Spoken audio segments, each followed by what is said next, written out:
À la fin des années 1940, Picasso s'installe dans le sud de la France. Cette installation va être liée pour lui à sa découverte quelques années plus tôt d'un atelier de poterie dans le village de Vallauris, un atelier qui s'appelle Madoura et qui a été créé depuis peu par Georges et Suzanne Ramier. Et c'est dans cet atelier qu'il va faire la connaissance d'une jeune femme, Jacqueline Roch. Là, nous sommes en 1952.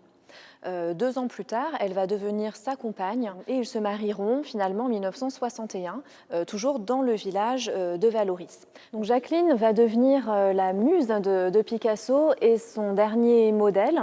Elle va être celle qu'il va représenter le plus souvent, donc à partir du milieu des années 1950.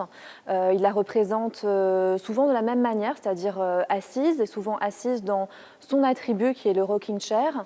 Et Picasso est littéralement tombé sous le charme de cette femme et notamment de sa stature, de sa posture qui l'a fait ressembler à une reine, à un sphinx, avec son profil aussi qui la rapproche d'une déesse grecque. Alors, Picasso va réaliser des dizaines et des dizaines de portraits de sa nouvelle muse que l'on découvre donc en partie dans cette deuxième moitié de l'exposition.